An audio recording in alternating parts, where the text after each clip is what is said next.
Alright, welcome back to the bench. Today we are going to be changing the two MOSFETs that I suspected are leaky and causing this amplifier to draw a little bit more extra current than it should be. So I'm going to show you the thermal from the last repair on this first amplifier. And you can see that this right MOSFET was getting warmer than the rest. And I had switched this MOSFET over to this position, so now the heat signature is moved over to this side. And this one is over here now, and it's cooler over here and warmer over here. So I'm going to change these MOSFETs out in a pair because they are off the same source resistor on the circuit board, the 0.1 ohm resistor.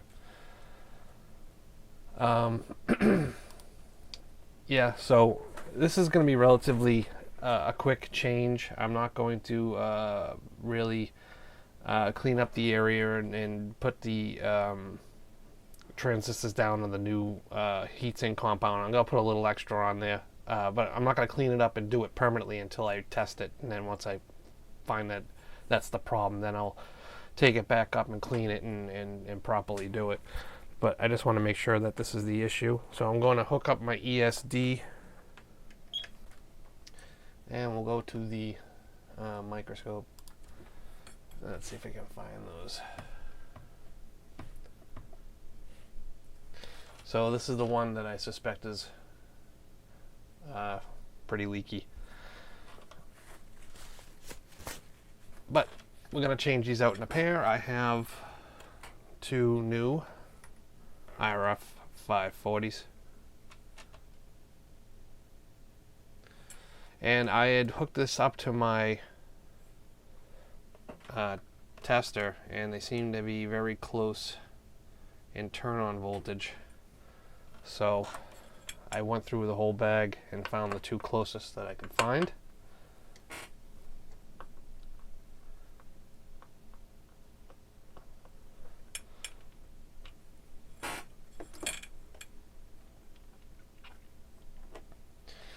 Alright, so now I'm going to have to take this board up and flip it upside down so I can get to the soldering, the foil side. Alright, so I now have the amplifier board upside down, and we are looking at the foil side. And we're going to be removing the two transistors. I am going to be using my desoldering iron here. You can use a solder pullet or a solder wick if you would like. Let's see.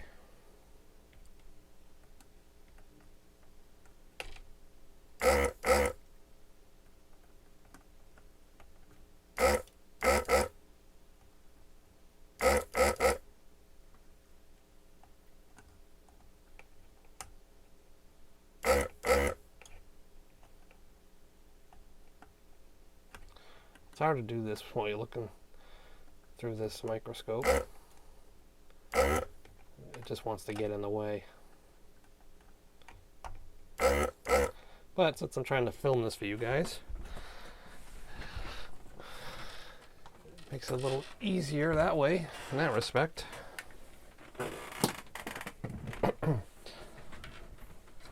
Alright, so I should be able to, hopefully these are loose.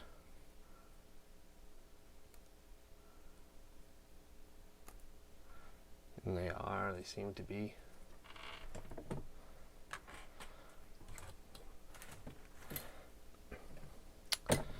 Where's my screwdriver here?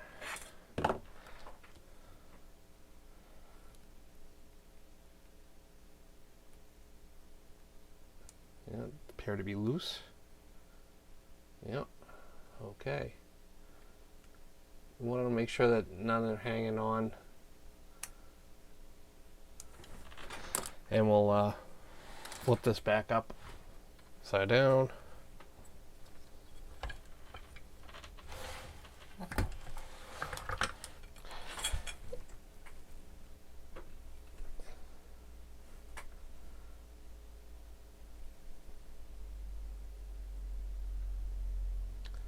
Get this back in focus. And hopefully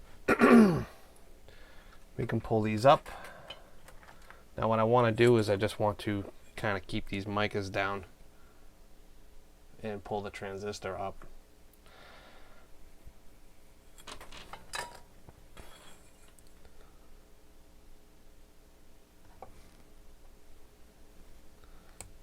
Trying to block the shot.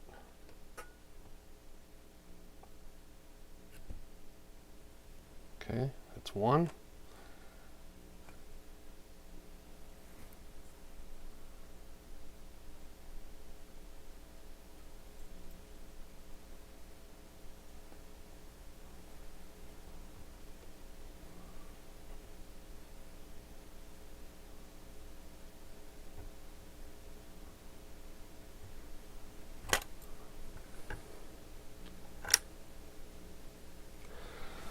And that's the other.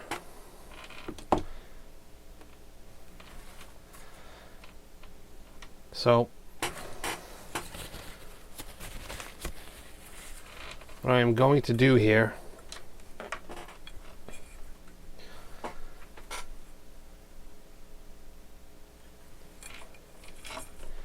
is just maybe getting rid of a little bit of this crusty stuff there.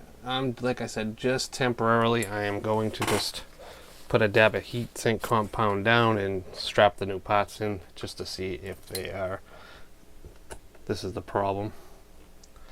Pretty sure it is, but who knows.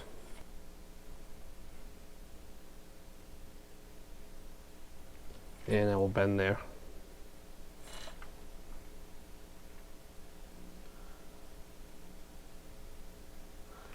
I'm going to do the same to the other one.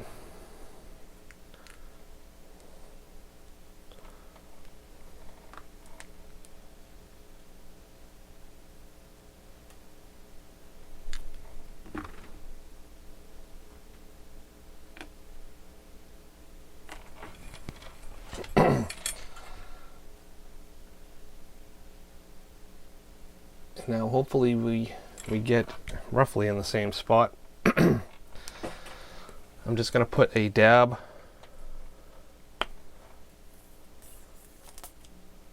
of compound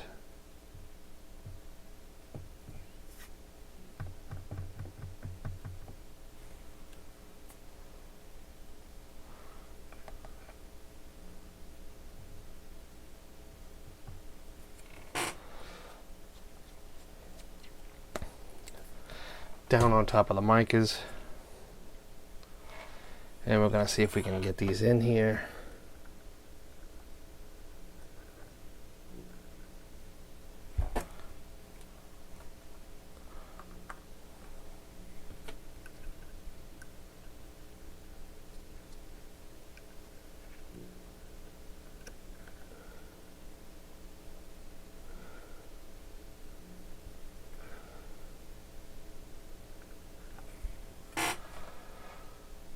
Alright, that looks good enough. So we'll, before you flip it over to actually solder them, it would be a good idea to put the retaining clip back down to hold them in place.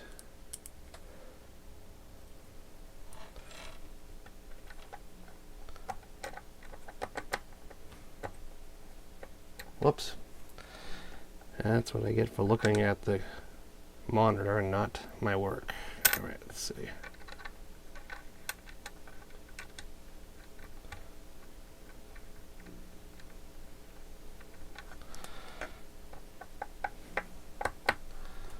I'm just going to snug it, just get it close to being tight, and then I'm going to position MOSFETs where I want them.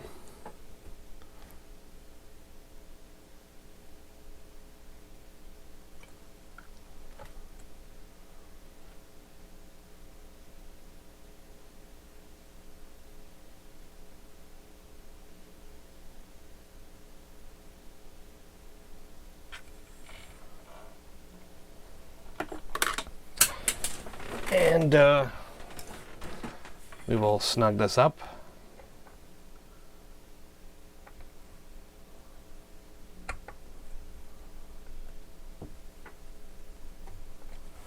Alright, that's good and tight. Now we can go back to the foil side and not worry about the transistors or the MOSFETs falling out as we solder these.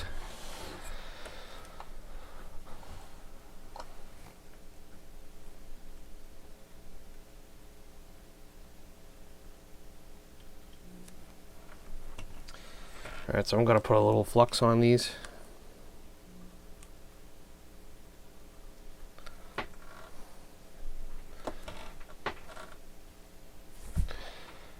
And some solder here.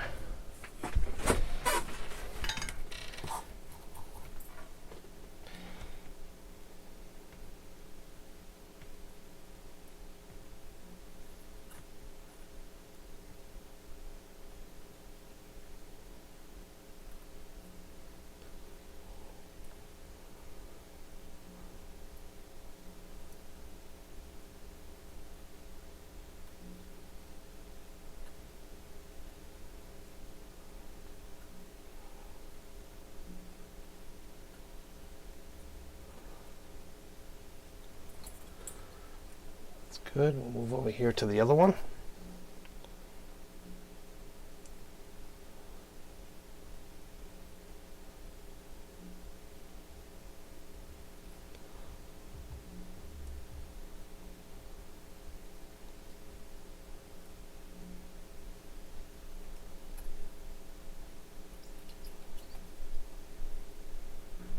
And well, as soon as we get this done here, we'll have to clean up this area a bit. Get all that flux off of here.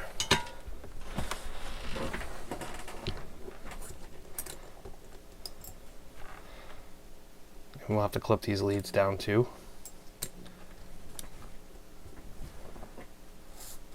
Just going to do a quick cleaning. This is going to need a more thorough cleaning after everything's been resolved. There's a lot of cat and dog hair and all sorts of crazy stuff on this board, but I just want to make sure there's no shorts for right now. And we'll go down and we'll take a peek, make sure we don't have that.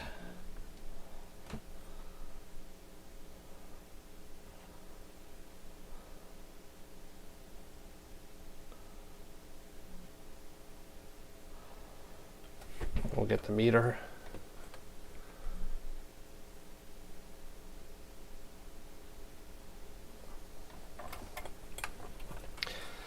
And we'll just make sure nothing is shorted.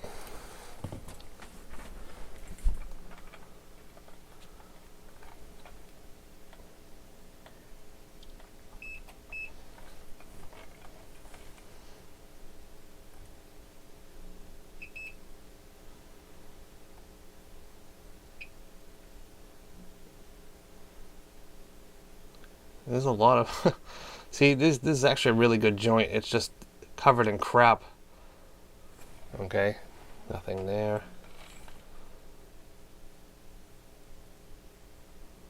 All right, good. We're not shorted.